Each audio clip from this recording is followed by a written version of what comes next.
Hi everybody. आज हम start करने वाले हैं RxJS की प्लेलिस्ट को।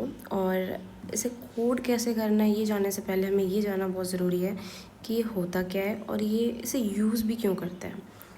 सबसे पहले RxJS means reactive extension for JavaScript. So this is what it means. Okay, हमें पता लग गया इसकी फुल फॉर्म क्या है। इसका मतलब क्या होता है कि इट्स जस्ट अ लाइब्रेरी होती किसके लिए? रिएक्टिव लैंग्वेजेस के लिए होती है, रिएक्टिव प्रोग्रामिंग के लिए होती है। अच्छा, रिएक्टिव प्रोग्रामिंग का मतलब क्या होता है, अब आप ये पूछेंगे। तो it's just very simple. Think about a newspaper, think about a person. ये मैं हूँ। ओके, मैंने न्यूज़पेपर वाले से बोला भैया मुझे रोज़ न्यूज़पेपर चाहिए, तो आपने इनकी सर्विस को सब्सक्राइब कर दिया है। And now I have become observer and this is become observable. This newspaper has become observable and this is the observer and you have subscribed to the service. Now this whole concept is the concept of RxJS or reactive programming. Everything regarding these two things revolves around this diagram.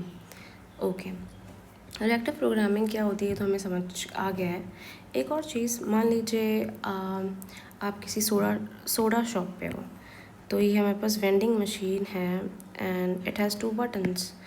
So now एक button कहता है, इस button का मतलब है इस पर press करोगे तो सोडा निकलने लगेगा, और इस बटन को आप प्रेस करोगे तो स्टॉप हो जाएगा। Okay, now I know what the concept now is. Alright, no problem. अब आपने इस बटन को प्रेस किया एंड सोडा गिर रहा है। जैसे आपने स्टॉप किया, अब सोडा बंद हो गया। This is what reactive programming is. In short हम कह सकते हैं रिएक्टिव प्रोग्रामिंग का मतलब है reacting to changes. Okay, think about a YouTube channel. Okay, अब हम यूट्यूब यूज़ करते हैं, मान लीजिए हमने किसी पर्टिकुलर इंसान के चैनल को सब्सक्राइब कर दिया। ओके, अब हमको हर दिन इनके चैनल पे जाके देखने की ज़रूरत नहीं है कि इन्होंने कोई नई वीडियो अपलोड करी है कि नहीं अपलोड करी है, because you have subscribed to their channel. So you are the observer and this person has become observable. This is what reactive programming is. It is reacting to changes. Thank you everyone.